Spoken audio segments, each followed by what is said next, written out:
Welcome back to the Modern Day Overthinker podcast. My name is Colin and I am your host. Thank you for tuning back in, or if you're a first-time listener, welcome.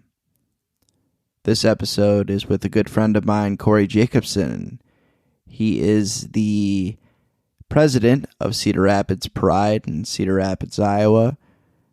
Also a coworker and friend of mine, and we had a great conversation about the LGBTQ community and his experience coming out and just overall just what's going on in that community and how other people can help and support that community.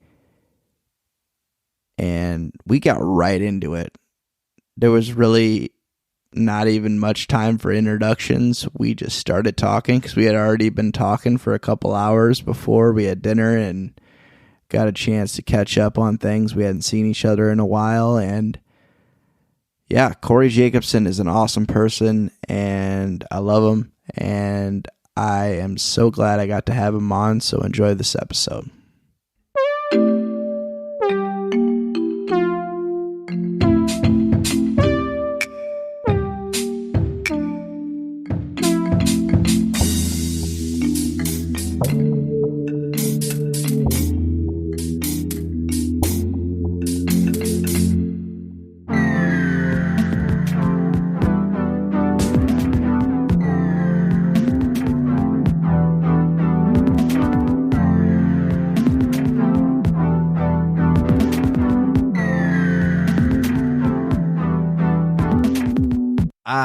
I wish I didn't have to have Facebook, but now I'm at the point where it's like I need it to promote stuff, and because I had almost broken the habit too, and then Pride came into my life, and yep, you would be surprised how many people rely on our Facebook for our information.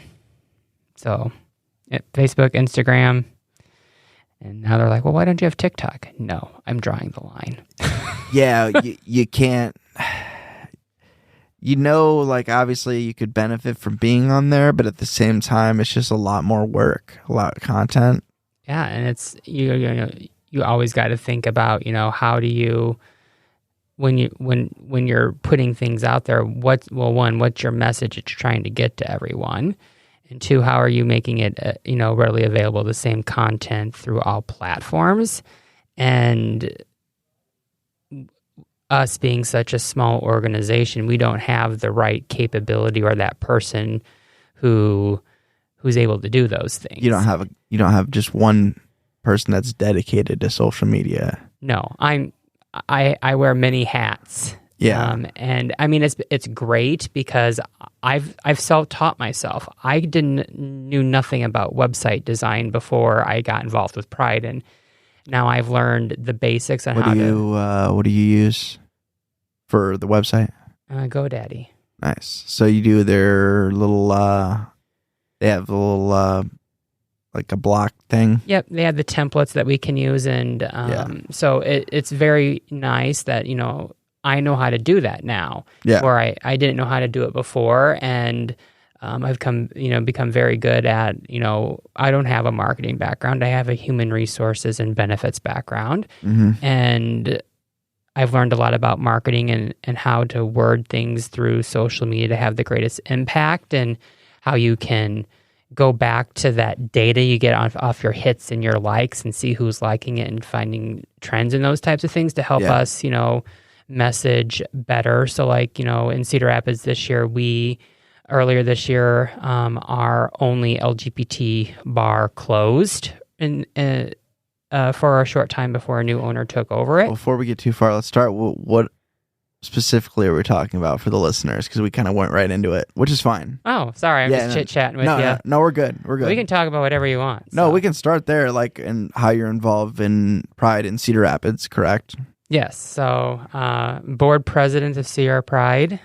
We are a nonprofit whose main responsibility, this is actually our 30th year of existence, but my vice president always likes to say we've been here since the beginning of time, since Cedar Rapids was founded. Yeah. But this is our 30th anniversary, and awesome. We started out as an organization that wanted, I always say a courageous group of people, because 1995. Or 1992. Yeah, things have definitely, changed over the years. Came together to make sure that there was a place available for people in the community to gather in a safe space and have access to material that, is meaningful and impactful to them in their community. So like if there are, magazines that had LGBT content or, a movie or a TV show or something like that, they had those available for basically people to check out so that they could do those things. And then 3 years later was the first like Gay Pride Day that was recognized in Cedar Rapids, and it quickly became the focus of the organization, was to have a festival every year. And so it's really grown over the years. And I became involved when I moved back to Cedar Rapids in 2018, right when I started working with you. Yep. And just got involved because I was like, I want to get back to my community, but I don't know how. And this is just something you could show. Like, they're like, come to this meeting. And I showed up at a meeting and I started volunteering and got more involved over the next year or two, and then really started to see the growth that we were and the impact that we were having in the community. And then when COVID hit, it just really opened my eyes to how important the programming that we provided to our community was needed. I mean, because you couldn't provide it like you wanted to. I mean, we have 10,000 people showing up at an event in July, and you couldn't do that for 2 years. Yeah. And you would hear from the community repeatedly that they need this. And for a lot of people, I mean, luckily, the Quad Cities and Cedar Rapids and Iowa City, are a very welcoming community, but there are a lot of people who live closeted lives and are living with people who don't support who they really are. So they hide that identity. Yeah. And Pride is an opportunity to come and not have to worry about that, and just know that you're loved and accepted for who you are, and being able to enjoy a day with your community. And so... yeah, it's just all walks of life. Doesn't matter. Yeah. And it can be, it's, definitely have our allies there showing their support as well, because I always jokingly say there's a lot more of you than there are of us. So, we need, your allyship as well. And just throughout the entire pandemic, the isolation, I think at some point, I know I felt isolated. Oh, yeah. In working from home, living from home, only seeing my mom and sister for dog walks 6 feet apart from each other. Oh, yeah. And then, trying to find ways to still connect with our community through like online trivia nights, and we did some online drag shows and things like that, just to try and, I did the best you could. Keep a connection, but, it's not the same. We repeatedly would hear, after we were, coming out of COVID in early 2021, where it looked like, oh, we'll be able to have a festival this year. And then Omicron or Delta or whatever it is decided to make its presence. And we had to tell people that it's still not safe. And just, the comments that you hear from your communities, it was very meaningful to me and very eye-opening to me about how we're relied upon. I always just thought, oh, it's a day to get together and have fun, and then everyone goes about their normal lives. And through, getting involved and, now leading the organization, the importance that whether you're a 14-year-old transgender student at school or a 68-year-old lesbian, what you bring to the table and get out of Pride are different, but what you're bringing is community. Exactly. And that community is really important now more than ever. And so we agreed earlier this year to, we knew we were coming back this year, and we had a big, long discussion about what does Pride look like this year, And, at the time we were a board of 5 people, and we had 2 Rockstar volunteers as well. So 7 people came together and basically said, yep, we're gonna put in the hours, we're gonna put in the human power, and we're gonna put on the best event that we've ever had. And so we expanded our hours. We added an after show. We had a RuPaul drag queen come and perform. We had a drag brunch. We really offered as many different types of activities as we could, and then also took partnerships with other organizations that were doing their own events and promoted and collaborated, but basically promoted them for them so that our people could get to those. And through the whole experience, for 5 years, Cedar Rapids has been asking for a pride parade, and we haven't done one. And they ask why, and we just haven't had the resources or the people to put that on. Yeah, it takes a village. Yeah, it really does. And we were lucky enough that one of our board members has parade experience, so we were able to do that this year. Mm-hmm. And we had our first, I wouldn't know the first thing to do. I didn't either, but thank God for Jennifer, because Jennifer took care of the whole thing, all the paperwork, all that. And it was our first parade, and we had no idea what to expect this year. But we had over 36 entries and 400 people participate in the parade, and then 3,000 people show up to watch the parade. And that's the only event we had that day was a parade. And when the parade was done, I was walking through the crowd, and just a number of people coming up and saying how meaningful and impactful and especially the students. I think, when I think back to when I was in high school, I was not out. I mean, there was no way I felt safe being out in high school. Yeah, because you didn't come out till college? Yeah, I was, I guess I never really, You didn't make a huge announcement? I didn't make a huge, and I still don't make a huge announcement of it. So, in some form, I guess, we're coming out every time we meet someone, right? And I put 2 and 2 together in high school, but I had things happen in my personal life, like my dad got sick with cancer. He then passed away, so I'm the oldest, and I have a younger brother and sister and my mom, and I'm like, last thing my mom needs is a gay kid, so. But she already knew, kind of. I've never had that conversation with her. Sure, no, I haven't. I'm sure she knew. Or had her inklings. Yeah. I didn't date in high school. I wasn't the popular person in high school. I just tried to go to school and stay out of trouble and fit in. And I was nice to everyone. I didn't care if you were on the football team or you were you were on the debate team. I was nice to you because that's the kind of person I am. Did you participate in anything in high school, or just kind of? I was in orchestra for all 4 years. I played the violin. Awesome.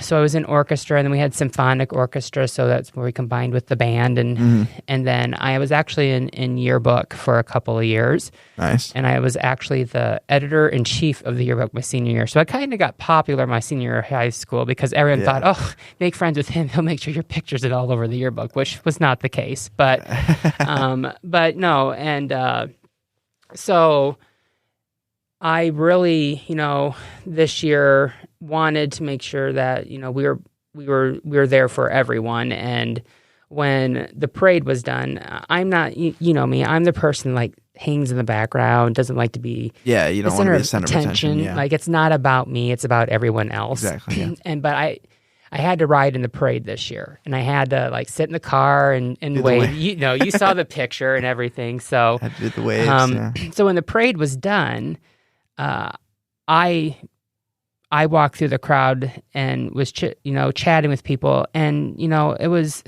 very surprising to me how many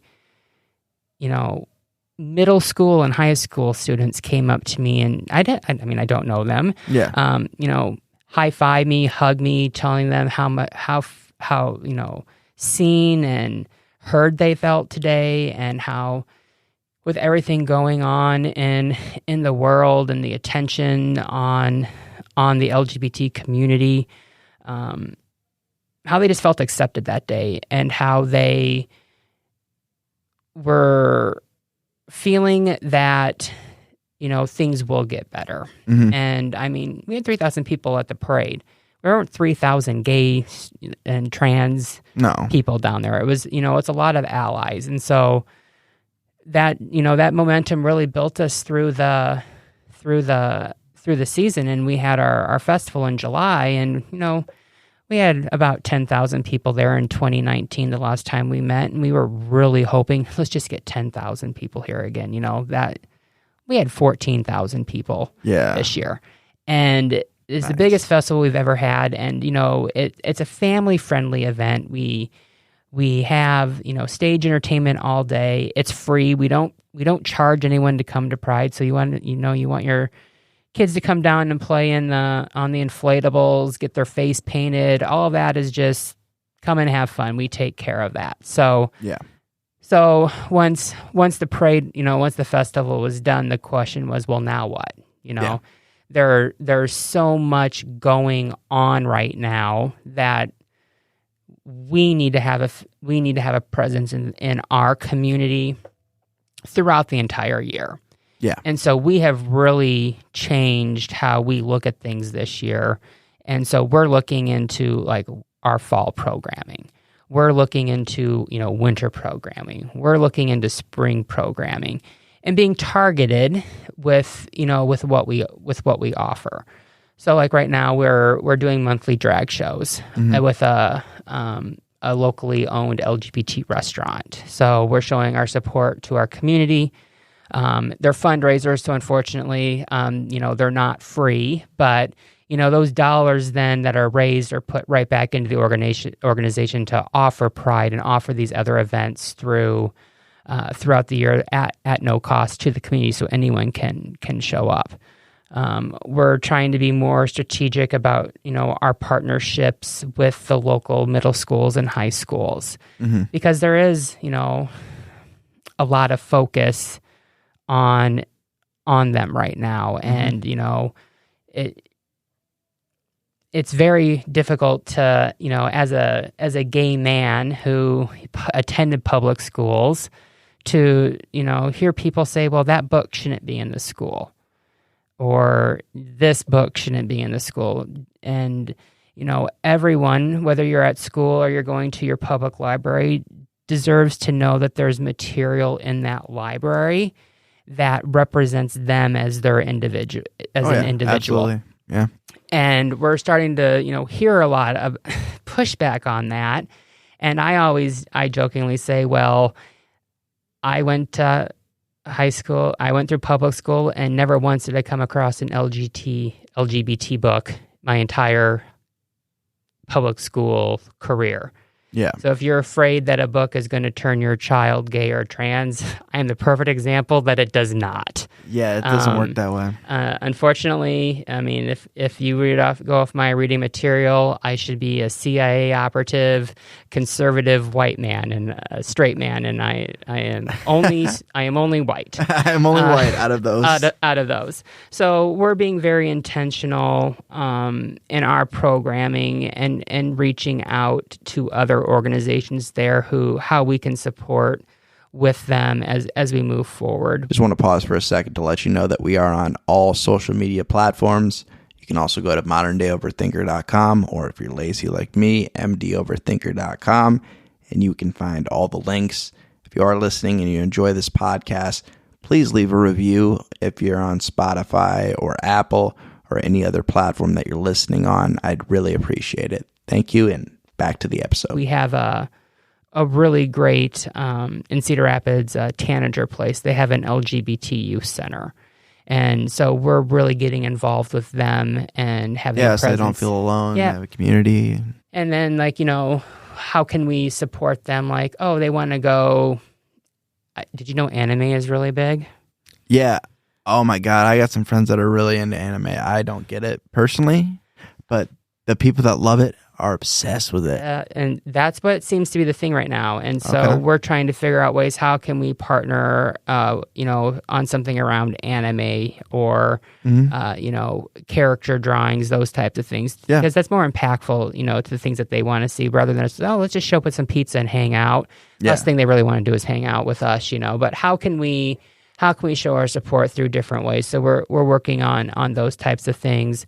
We're also trying to be better about our outreach to our minority populations in Cedar Rapids and surrounding areas. Mm-hmm. I'm not going to lie, if you go to our website, you're going to see a board that is predominantly white.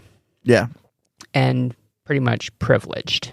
Yeah. And I think, there's been a big focus over the last couple of years. I know it's been eye-opening for me. Mm-hmm. I've definitely learned a lot about how I approach those situations and how I need to be a better ally as well there.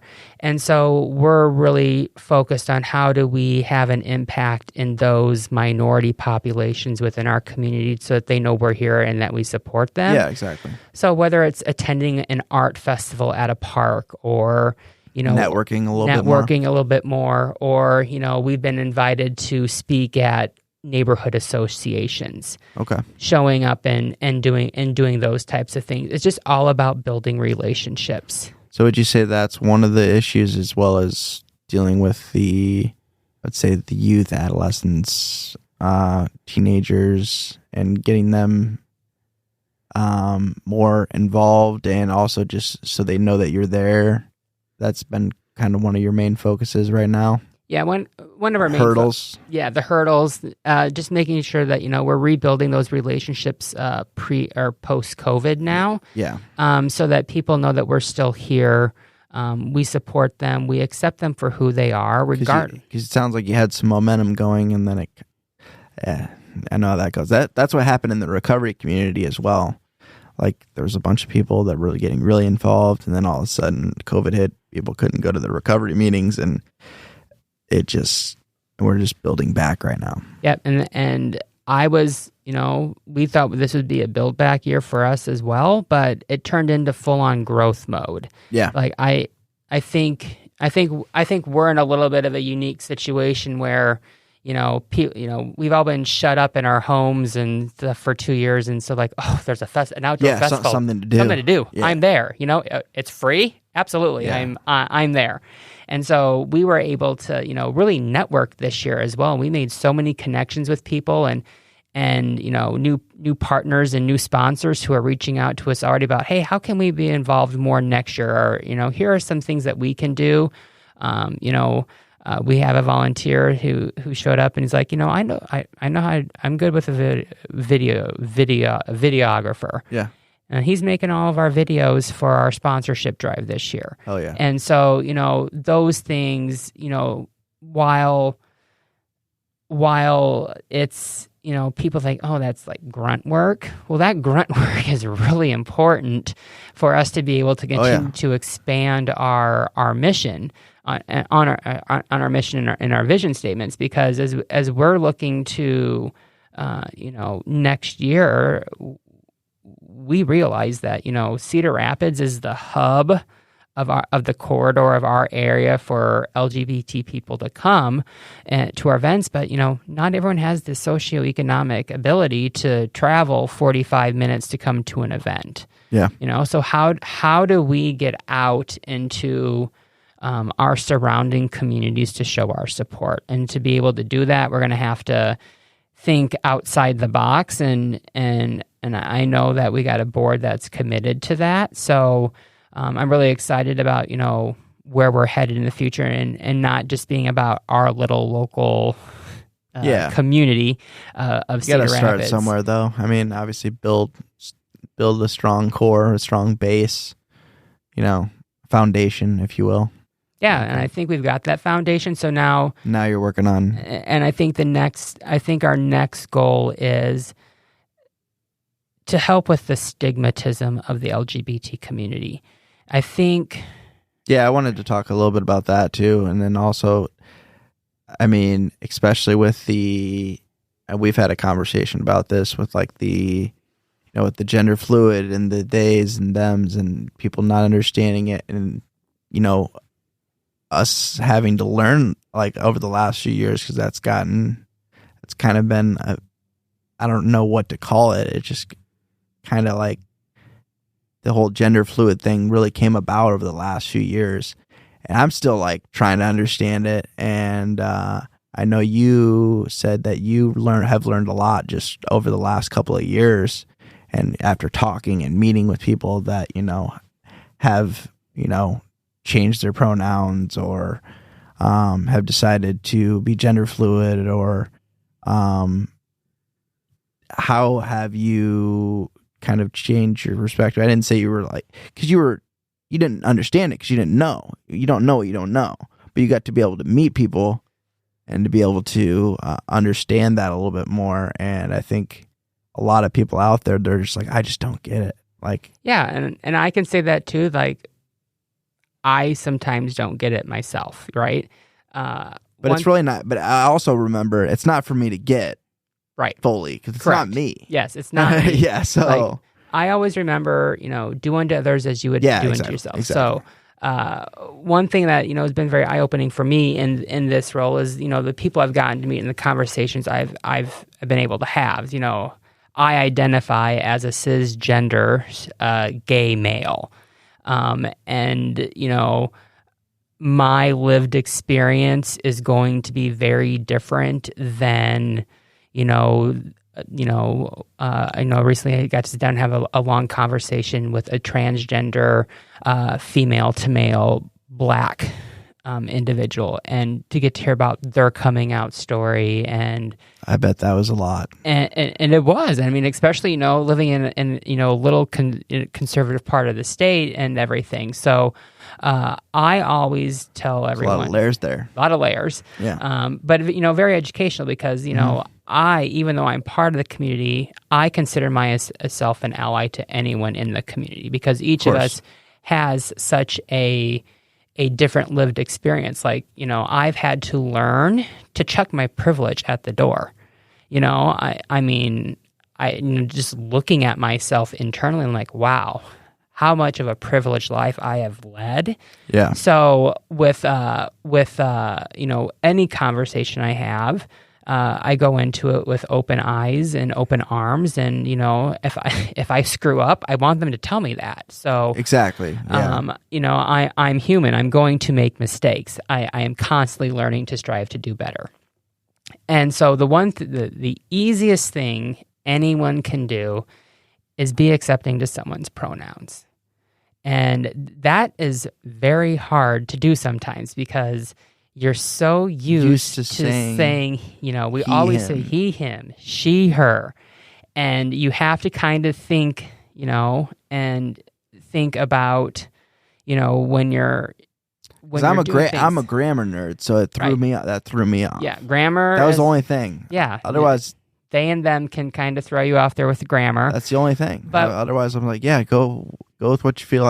It doesn't matter to me, but I am going to screw this up just when I'm talking because I will automatically or I say you guys a lot. Yep, and that's one thing I'm really focusing on. So when I am at work, when I'm in meetings, and like I tell people, if you catch me saying you guys, I need you to call me out on that because I am personally working on not using that phrase anymore because it is a term of isolation. Yeah, and I think it's been so casually said for so long, right? And I still do it. I'm always going to do it. But I hear women say it all the time. Like it's just such a.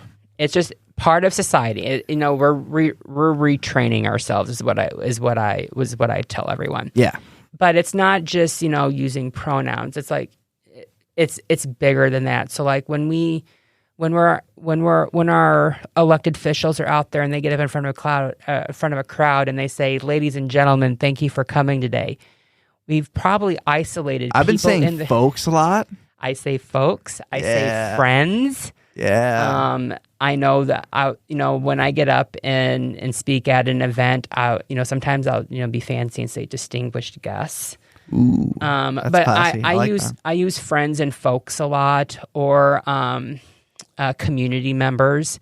So it's just, doing those little things. Human beings. Yeah, I mean, you definitely say that too. Hello, human. Maybe I'll do that next time. Yeah. It's the easiest way that you can make someone feel valued and appreciated is include them in the conversation, and you set yourself up for success at the beginning when we work together to help each other include everyone. Because these people already, they're already starting out. They feel different. They feel disconnected, And, you know, when they hear things like that, it's just another reason for them to be like, oh, well, I'm not accepted.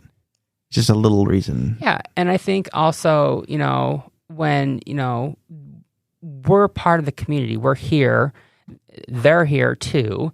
And they want to be seen and heard, and they want to feel valued and accepted. And that's the easiest thing we can do is just, my biggest advice, don't use ladies and gentlemen when you get up to talk to a crowd. Yeah. Or guys and gals, as we talked about. So, you know, that's been very eye-opening for me. And I think, you know, sometimes, you know, even for me, when I've, you know, been used to saying she, her for someone, and now they're coming out as non-binary and they're they, them, I will admit, I mess up. Oh, yeah. Everyone is going to mess up on that. But if you don't make a big deal out of it. Just correct yourself and move forward. Yeah. And you're going to be fine. They understand. If they have any issues and they feel comfortable, they're going to talk to you about that. And, you know, I've been very intentional, especially at work, with, you know, some of our people who are non-binary. Is outside of meetings and things like that, I've reached, I'm like, you know, this is what I'm working on. Do you have any advice? And if they want to give that advice, great. If they're like, no, I'm okay, I don't push things. But yeah, I truly feel that for me to help our community, as I have to live and breathe what we're expecting of other people. So yeah. And I think it's also important to know that we're not always going to have the answer. Like, I jokingly say, I'm the G in the LGBTQIA everything alphabet, that you might ask me a question, I'm not going to know the answer. But I'll get back to you. Yeah. And 3 to 5 business days. 3 to 5 business days. More like 5 to 7 business days right now. Yeah. With everything going on. But it's, you know, it's been very impactful just from that. So, like, you know, I've made it an intention. Like, when I get up and speak somewhere, hi, my name is Corey. My pronouns are he, him. And I just start right in on my conversation. I'm trying to live by example. So, like, when I go to the, you know, and it's not any, you know, it's anywhere I go. So if I'm even at a non-LGBTQ function and I'm doing something and I'm like, hi, my name's Corey. My pronouns are he, him. And I just continue on so that other people see that and hear that. And, you know, when I have to put on a name badge, Corey, he, him, in parentheses, so people know that. And so people can start get to used to seeing that and maybe hopefully in time do that themselves. Yeah, that makes sense. So from a mental health aspect, what kind of, we'll start with you personally, because I like to get into personal stuff too. Because you said you told me earlier you're an open book. So I am an open book. Okay. So when in high school, during that time where you were obviously not open and out yet, what was that time period like, and what were some of the, obviously being in high school is a roller coaster of emotions as it is, but like, what types of things did you have to deal with? And obviously you had other things going on, like with your dad getting sick and everything like that. But besides that, like, what was going on in your head that you can remember? Obviously that was a little while ago. I can barely remember high school myself, but luckily I have a good memory. Yeah. I didn't know what to call it, but I want to say back in elementary school, I kind of knew something was off. Okay. But I didn't know what that was. Like, I had a crush on a girl. You know, I thought girls had cooties and all those things in elementary school. But there was always just something a little bit, like, I wasn't into playing sports. I was more into drama and theater and doing those types of things. And then I kind of got into middle school, and I was always the chunky kid, you know. I had my tonsils out and my metabolism changed, and I was always a pretty, you know, chunky kid. Lean. Yeah. And so I would start, you know, when I would look at the athletic guys, I'm like, God, I wish I looked like that, you know, because but then looking back on it now, that was just me masking what was really there. It was like, and then in high school, my freshman year, I was thinking, well, maybe I was bi, and in my head, I was like, maybe I'm bi, because I definitely find women attractive, but I'm also attractive to men. And so I was putting those things together, and, I found other reasons to focus on other things. Like I always put school first. Okay. Yeah. My, put it on the back burner. Put it on the back burner. Don't focus on that. That'll just figure itself out. Yeah. It'll go away. Yeah. And so, my freshman year was good. And then my dad during the end of my freshman year, was when my dad got sick, and my dad died during my sophomore year of high school. And then it was instantly, okay, I got to focus on school. I've got to help my mom with my brother and sister. And I didn't think. Yeah, it was just way tucked away. Yeah, way tucked away. And I mean, I never felt like I had to hide myself, but I also never felt like I wasn't comfortable in my own skin yet. And you have to be comfortable in your own skin before you basically come out. And so I spent high school, like my senior year of high school, I'm not going to say his name because we still talk occasionally. I had a huge crush on someone. And I thought maybe they were as gay as well. Yeah. Or, and I was getting up the nerve to talk to them, just talk to them, not even anything like that. Yeah. And another kid at high school got outed, and every day he was just bullied. And I'm like, yeah, absolutely not. Well, yeah. Done. So I graduated high school, and I went off to college. And I'm like, okay, college is... Whole different world. I mean, I went to UNI, so...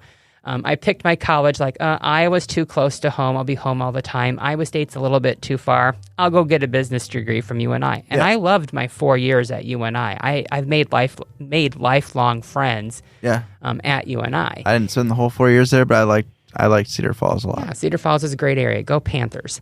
And, I was able to have the opportunity to get involved with some student organizations, and I really didn't focus on my sexuality. I never had a boyfriend. I never dated girls in college. I just didn't deal with it. And I don't know. I just always felt that it would just go away. I was going through a phase.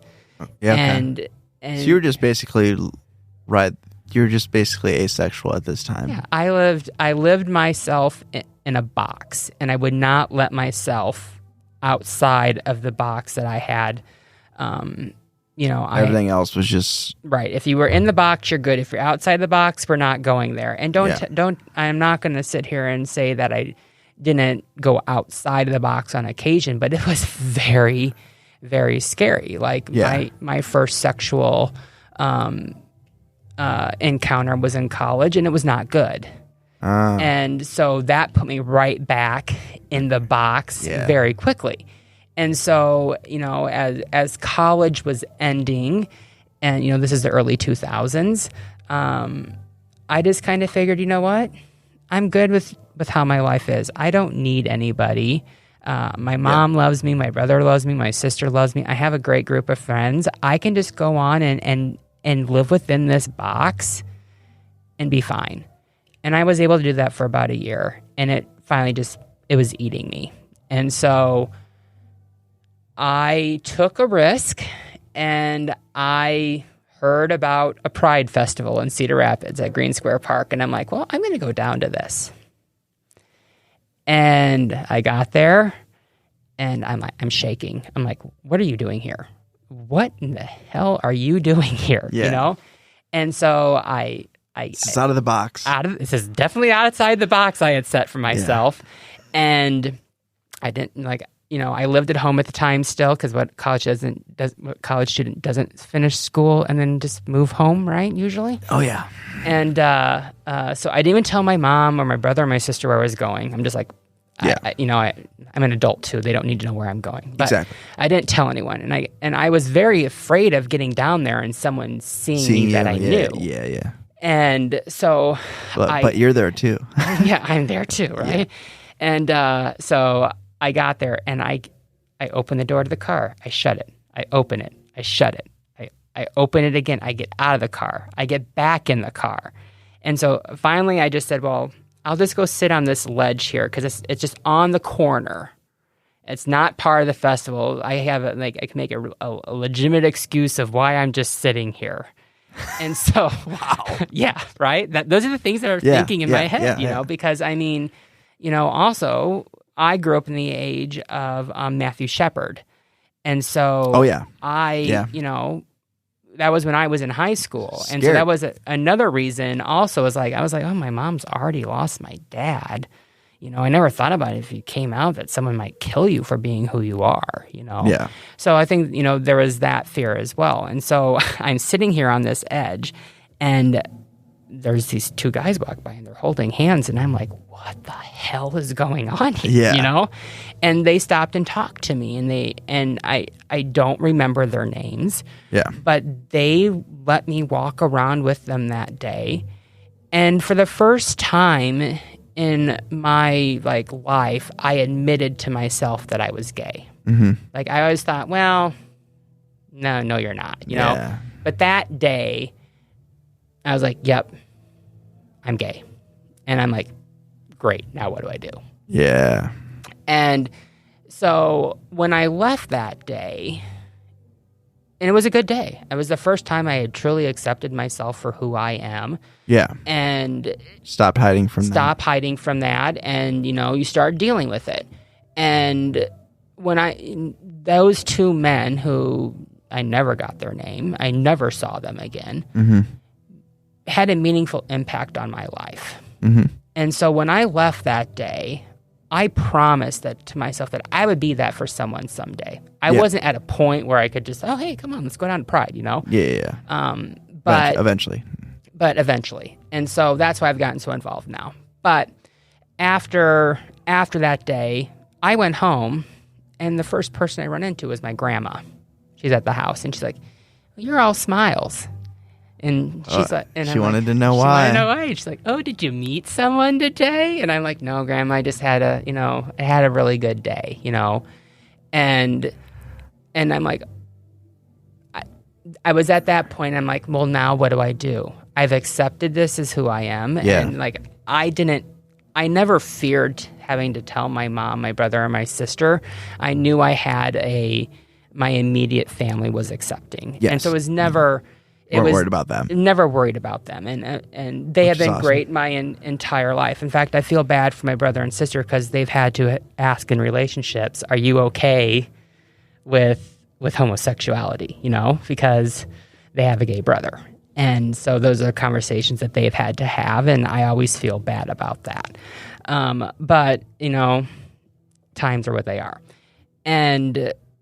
yeah, I feel like we're getting away from that slowly. We're slowly getting away from there, but it's just weird, when I would have those conversations with my brother and sister, like, well, yeah, we're dating, and they're, I'm like, well, I'm happy for you, and like, well, yeah, and then my brother did say one time, I was like, well, we have to ask, we're not going to date anyone who's not going to accept our brother, and I'm like, well, I appreciate that, but at the same time, it just makes you feel like, well, you spend so much time, on you, how it, also impacts those who are around you, who support you. And so I am very lucky. I made the decision very quickly then, right after that, to, I told my brother, I told my brother and my sister. They were not the first people I told.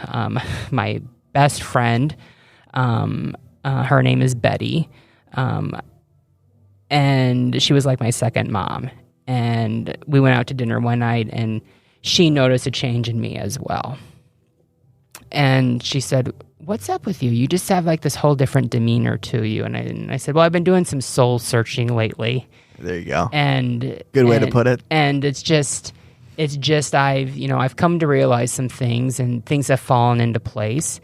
And I just said, I'm gay. And she's the first person I ever uttered those two words to. And she just said, no shit. And I'm like, and she gave me a big hug, and she said, we're cool. And I'm like, and to this day, that's, I'm just like very appreciative of that. And so it made it much easier for me, because then I quickly after that, and like, I can't not say anything. So I did tell my mom, my brother, and my sister, and once again, it went exactly how I thought it would. Yeah. And there were no issues. But then it starts to like, okay, I've told the people I want to tell. I'm not ready to, I've opened up the box a little bit, but I'm not ready to go full blown get rid of this box. Yeah. And so like, I never, no one at work knew.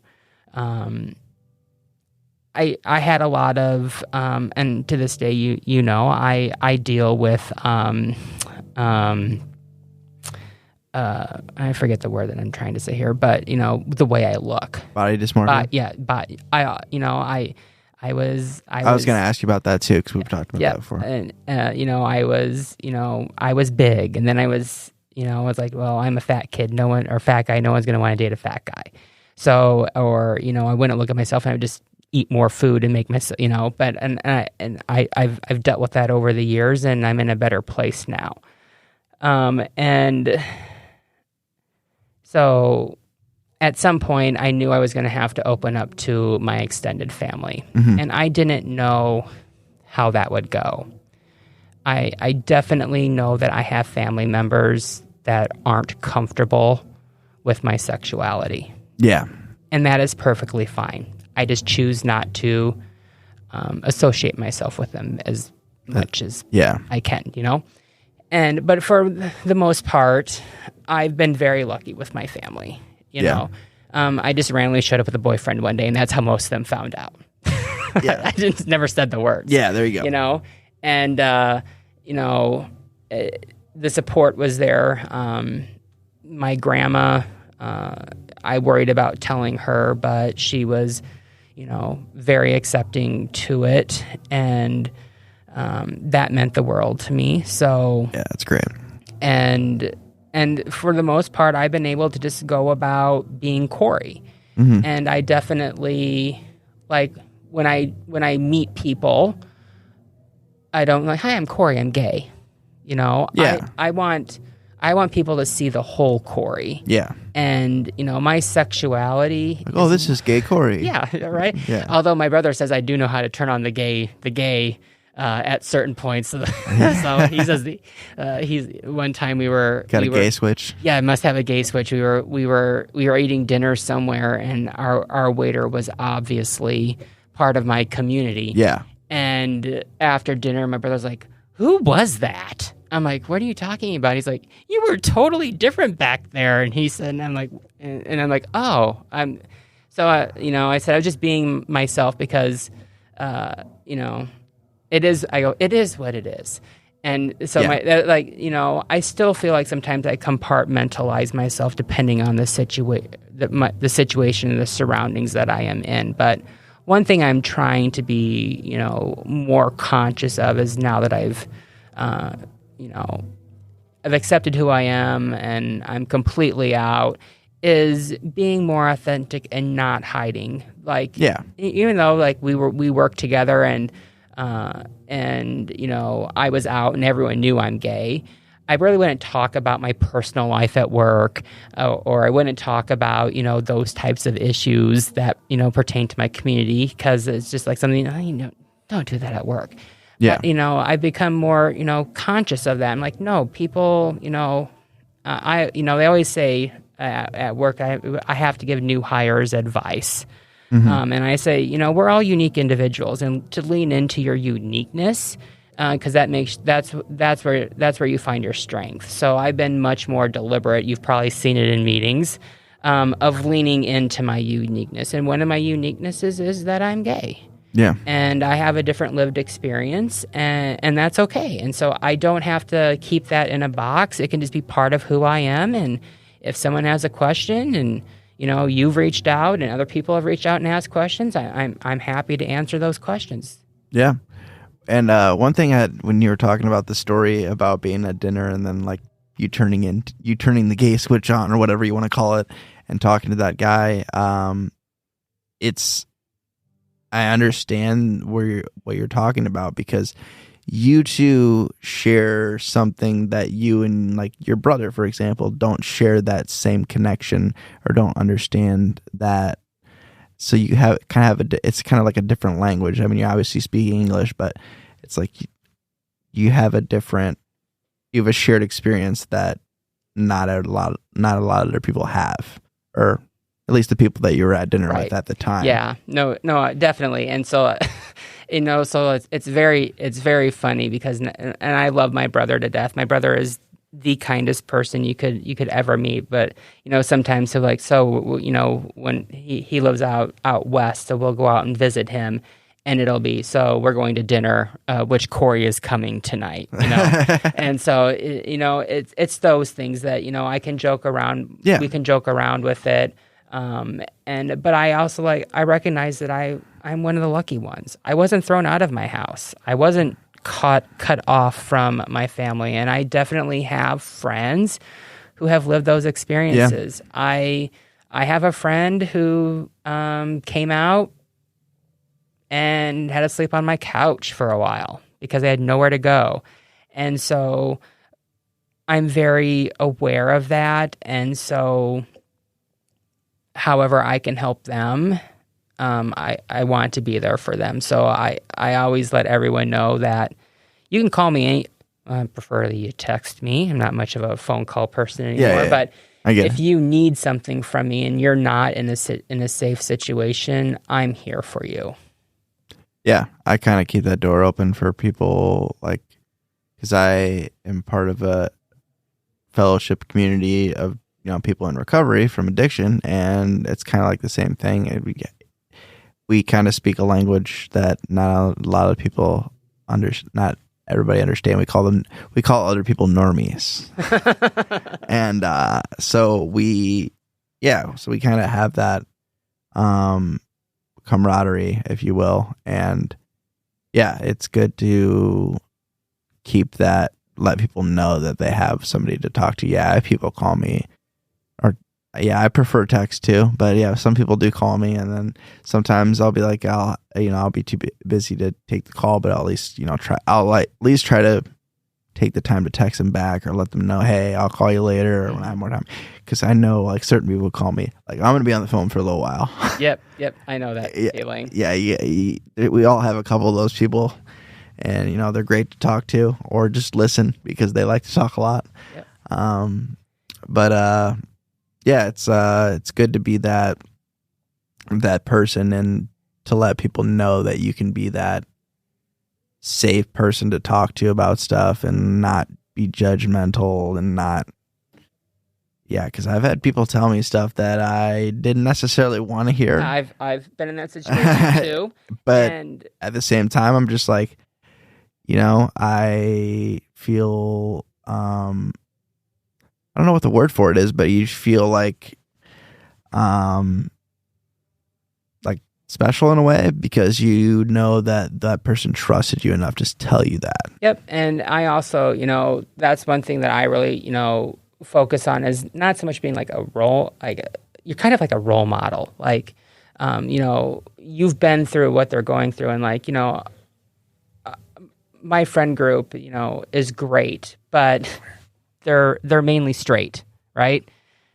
They don't always get what I need to talk about. And so, so I definitely am fortunate enough that, other people in that community, that's why they call me. We have a shared experience. Exactly. I get what you're going through.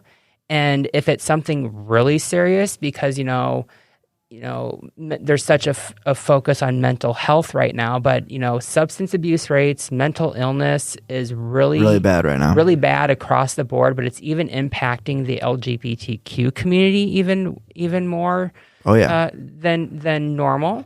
And if I hear something from someone, I know the resources that are out there to get them the help that they need, because you can tell me something, but I'm not a professional. Exactly, yeah. I am happy to listen, but I am always upfront and direct. If you tell me something like, a couple months ago, I felt like someone who reached out to me who I didn't know very well, but they reached out to us through our Facebook, and I genuinely felt that there was a potential they would harm themselves. Yeah. And so getting them in to, places that would be able to help them, professional help. And, that is where I want to have the most impact is knowing that if you come to me, I'm blunt. I tell you how it is. I'm not going to sugarcoat anything. Yeah. If you're coming to me because you want woe is me, I am not the person you come to. Yeah. I am happy to listen to you. I'm going to give you some advice. Whether you choose to take that advice or is up to you, but I am not just going to say everything is going to be okay. Mm-hmm. And so I was able to help that person get the help that they need. And, they're in a much better place today. It's a journey, and it's going to take them a while to get there. But them reaching out to me was their first step in asking for help. You were a link in the chain. I was a link in the chain. And so now they're on that road. And if I can do that for someone else, or, if someone needs a couch to sleep on for a night, I am happy to be that person, because every person deserves to be accepted and loved for who they are. And I always tell everyone, sometimes you choose your family doesn't choose you. That happens.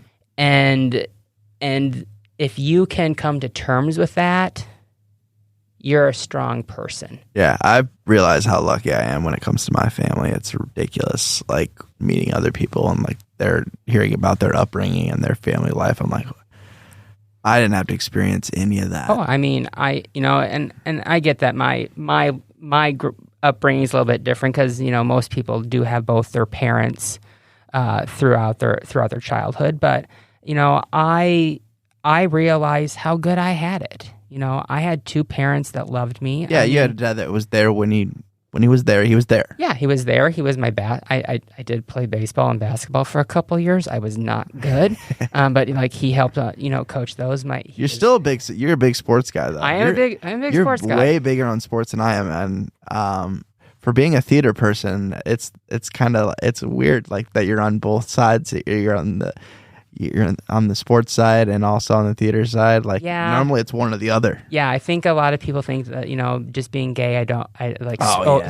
Sports ball. What's that? I know. You know more than I do. I'm very big into sports. I'm very big into theater, and you can have both in your life. There's room for everything. So you just got to find the time for everything, right? But I know that as my life was my choosing. Like, I get asked a lot, well, why didn't you come out sooner? And I'm like, I wasn't ready. Exactly. You should never, the worst thing that can ever happen to anyone is to be outed, And I have heard horror stories about that. Yeah. And so that's why I stayed in the box, because if I stayed in that box, there was no way. Safe space. This is my little safe space that you created. Yeah. And so, I just know that, how, looking back at my life, I came out when I was 24. So it was after college. Mm-hmm. And people are like, well, how would it have been different? And I'm like, well, I don't know that anything would have changed. It just would have, I didn't hide. I was just myself. I focused on other things. Sometimes I still say this to the day, I focus on myself and others first. I never people are like, well, don't you want to get married? Don't you want to have kids? No, I do not want to have kids. But hard no on that. Hard no. Sorry, Mom, no grandchildren from this one. Yeah, that's your sister's for. Exactly. And I've given thought to it lately. Like, I focus so much on everything else that, if I truly want a relationship, my last relationship was not a good situation. Yeah. At the end, scarred you a little bit. I put up a lot of fences, and here we are, and I'm like, well, do I want to even try again? Yeah. And I think I do, but I don't even know how to start. I've had some really bad dates this last couple of months, so the dating game on. I don't even think it matters if you're gay or straight. I know. It's weird out there. So I just if it happens, it happens, and I can control the things I can control, and I'm in a good place right now. Like I really sounds like you have a good routine built in. I have a. You mean that I run 15 miles every morning? Yeah. So yeah, and that's part of it. Going back to my I don't ever say that I had an eating disorder, but when I finally decided that I needed to lose weight, I started eating better, but I ate it this time. I didn't eat this. And are you still doing the salad for lunch every day? I still have a salad for lunch every day. A dry salad. I don't like salad dressing. It's just gross. So I have a salad and a cup of fruit for lunch. That was one of the first things where I was like, this guy. Like I don't even remember how it came up. I probably made a joke about it, I'm sure. But I was just like, how the hell do you eat that every single day? And you're like, I've been doing this for like 5 years. Yeah, I have salad and fruit for lunch every day, but I do miss that macaroni and cheese. From, where was that from? I don't remember the name of the place, but that mac and cheese that they bring in from that barbecue joint. Oh, that was so good. Because that bacon in it? Mm-hmm. Yeah. So Jethro's, I think it was. Yeah, you're right, Jethro's. Yeah. So I'm very conscious. I don't deprive myself. If I want something, I'm going to eat it. But I don't do that every day. Yeah. And it's okay. But you don't beat yourself up over it. Right. And that's important. I don't beat myself up over it. I am hard on myself. I used to be the person who would weigh themselves every single day. Mm-hmm. And I would be like, oh my God, I weigh half a pound more than I did yesterday. What did I do? Yeah. And so I've gotten away from that, where I'm really obsessive about it.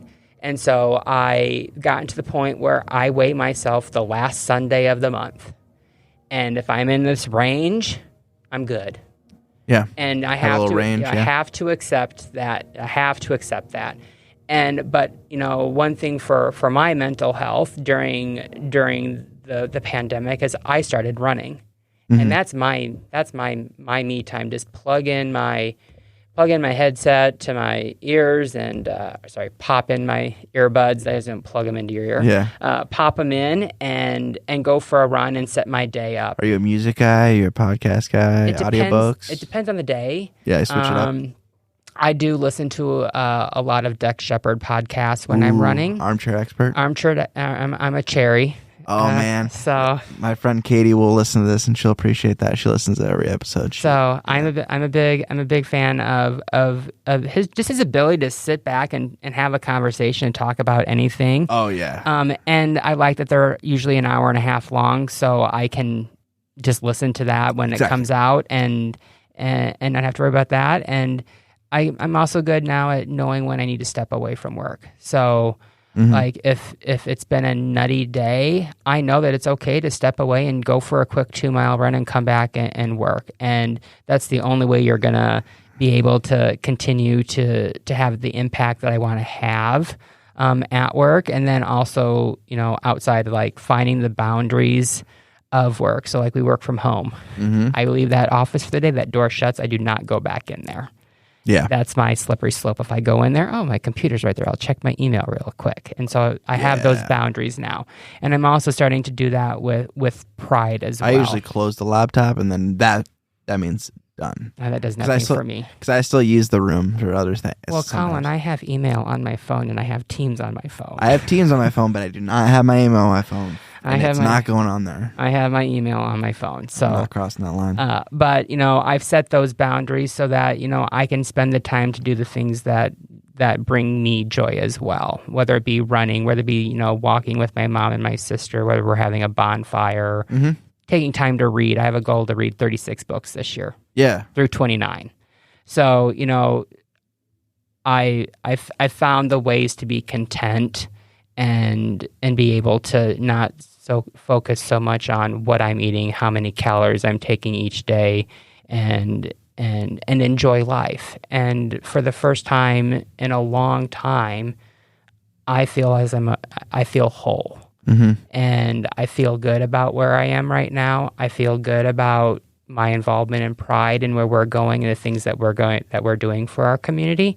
And I just look ahead and like there's so much opportunity out there if we can just come together as a community, as a country, and accept people for who they are. Yeah. And move forward. That, the generation that's coming up now is gonna, my sister says, Corey, you won't believe, like, when I was in high school, hold hands with a guy, that would get you slammed into a locker.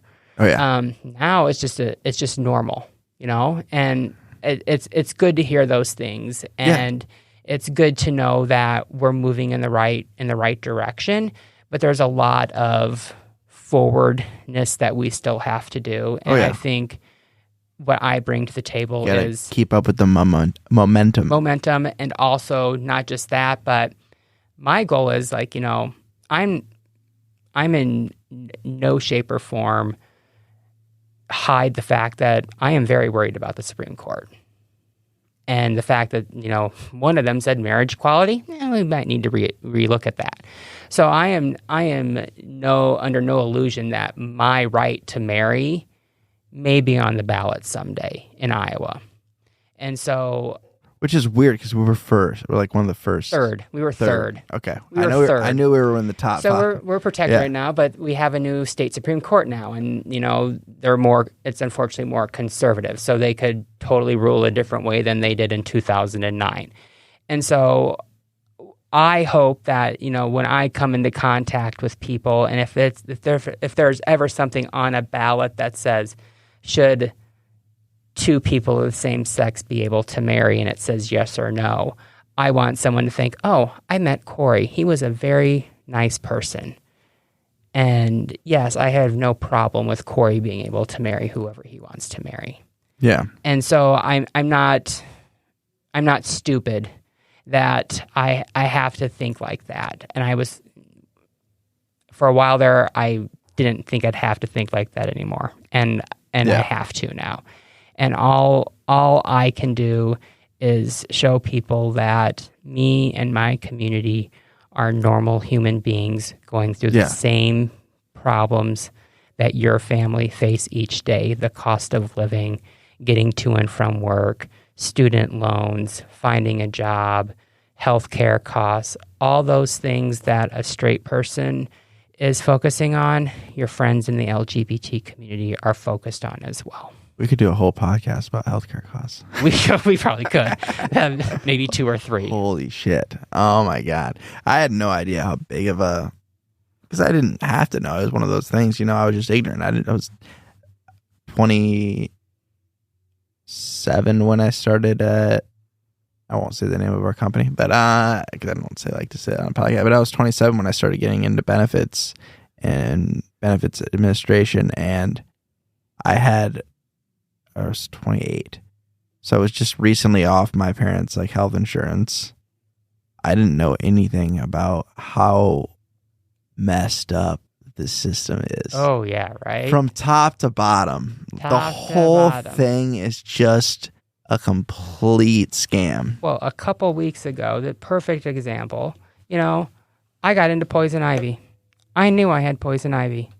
I called my doctor. My doctor's like, I can't get you in today. You're going to have to go to urgent care. Ugh. And I'm like, do I even have to be seen? I said, I had poison ivy last summer. I know what it is. I just need the prednisone. Yeah, just hook a brother up. Right? Yeah. So I went to urgent care, and I got great service. I want to preface that the doctor and the nurse and the check-in person were wonderful. That's good. From the moment I walked in the door to the moment I walked out was 21 minutes. I saw a nurse for 4 minutes, the doctor for 3 minutes, and I was charged $130 for that visit.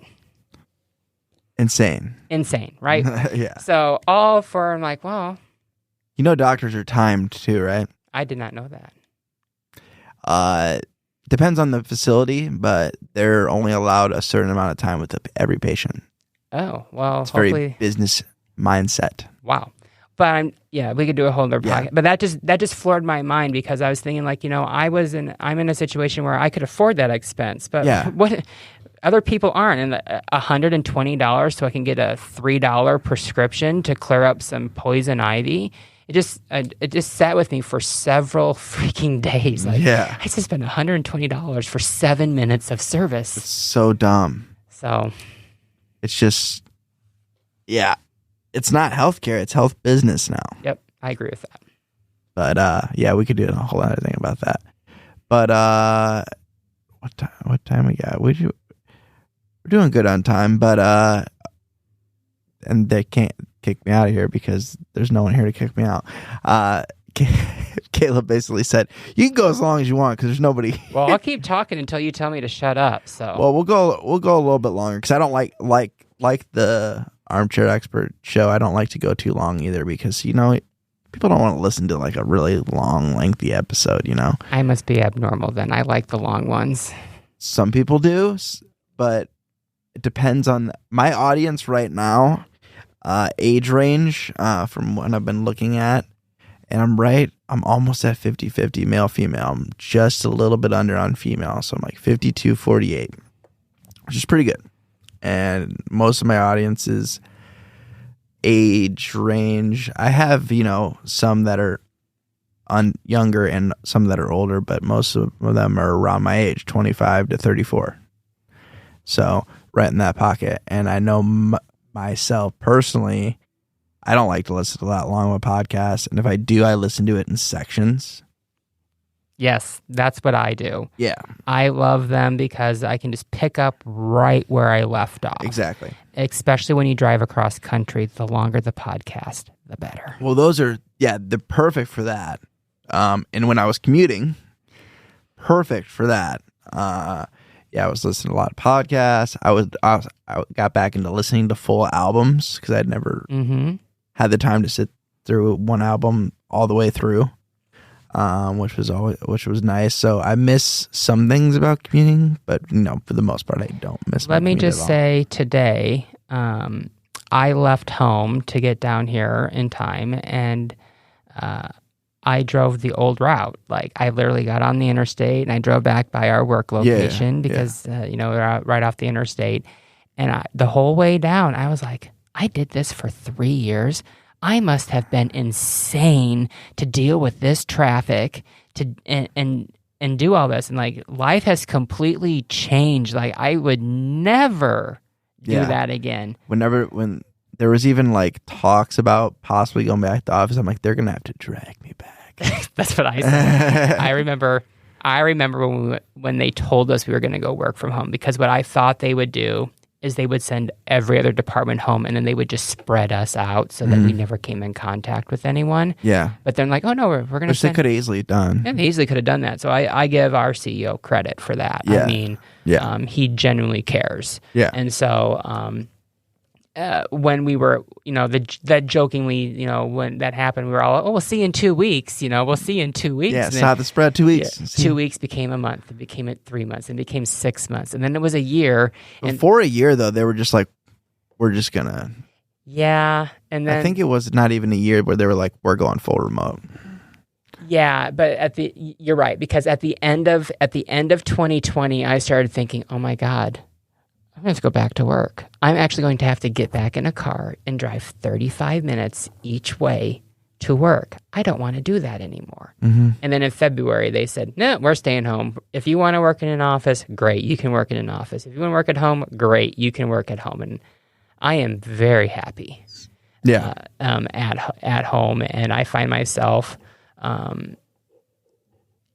much more connected to everyone than when we were in an office, which I find, I don't know if you've had that experience, but you get a different interaction with your position now, because your position's different, a lot different than mine. So, because you're training and you're meeting a lot more new people than I am. True, but you also get to deal with clients a little bit. So it's a little different. I'm starting to deal with clients more. Yeah. So I just when we were in the office, I got to know you and our crew really well, but we had a small crew. We had a kick-ass crew. Yeah, we had a cool crew. We're still all there too. Yeah. And we're still the core group is still the core is still there. Yeah. And I've just gotten to know so much more about other leaders in our department, and that has been the one sliver of good from COVID is the connection that I have been able to make. Yeah, because we all have to hop on Teams meetings with people from across the country. And I didn't get to know, I'm sure he doesn't care that I say Benny's name on the podcast. He doesn't give a shit. But yeah, gotten to know Benny and hearing his dog snore and, you know. And so I just and him just cracking jokes all the time. Right. I think that's really helped our team. And the things that we're trying to do to be as successful as we have been is I truly feel like I could go somewhere else. I know I could go somewhere else, but I genuinely like what I do. I like the people I work with. Yeah. And I like the forward thinking and the inclusivity and the focus on those things that, I'm happy where I am for now. I'm going to be happy there forever. Who knows? But who can predict the future? But I think, if they were telling me, oh no, you got to commute, you got to go, we have to go back to the office, I wouldn't be there anymore right now. I would have found something else. Yeah. Because a lot of there's other remote opportunities out there now. That or at home where I just have to drive 5 minutes to work instead of 35 minutes. I don't know. I don't know how you did that drive because I drove it today from the office to here, and I'm like, he did this every single day, there and back. Yeah. Oh my God, I spent so much time in the car. My Civic we went through a lot. You did. I remember some of the stories. So. And the deer. Yeah. Remember the deer? I remember the deer. The deer hitting me. I did not hit the deer. No, the deer ran into you. Oh my God. They're beautiful creatures. Very dumb. Mm-hmm. Well, I appreciate you being on, man, and making the trip. It was good. It was good catching up with you. We need to get the whole Iowa City team back together. We do. That's why you need to come our way and do some stand up, and we will all definitely be there. Yeah, I do. Vay's been bothering me about it too. It's like, yeah, you need to come up to Iowa City. I'm like, yeah, I know. And I should just say that I did drive this today, and it's an hour and 20 minutes to get here. It's not that bad. Yeah. We can always carpool down here, too. But no, we definitely... No, I've been wanting to get to Iowa City and Cedar Rapids. It's just during the week, Yeah, I know how it is. You work all day, and then you're done. I'm just like, I'll go to an open mic here because it's close. Yeah. I was even going to Dubuque, but it was convenient because it was on Thursdays, and then they switched it to Wednesdays, and I work late on Wednesdays. So I'm like, I might go to it for the first time in a long time this week because I'll be off, but I've heard it's been dead because they changed it from Thursday to Wednesday. No, let me know when you're around. And this is the first time I've ever done anything like this. So thank you for inviting me to come on and chat. And this has been a lot of fun. It's always good to see you and get to hang out and catch up and talk about my experiences and I think people will really appreciate hearing this, and anyone that's out there that's suffering in silence, there are people out there to reach out to, and that's what you need to know. I mean, one last thing I want to say, and I know we're running over, but no, we're good. If someone talks to you about their sexuality and comes out to you, that means they feel that you are a safe person. Yeah. And the way you react to that will set up how they tell other people. Mm-hmm. If you are not expecting that conversation, try and be gracious and understanding and accepting as much as you can, because they feel safe telling you that. Yeah, if it is a negative situation, you're putting them right back in that box, and and it just cannot be a good situation because I've run into that. So I wanted to mention that earlier and I forgot, and that's the last thing I'll say so that we can wrap up. But this has been a lot of fun. It's been great getting to spend the evening with you. Yeah, I agree, man. Recording stop.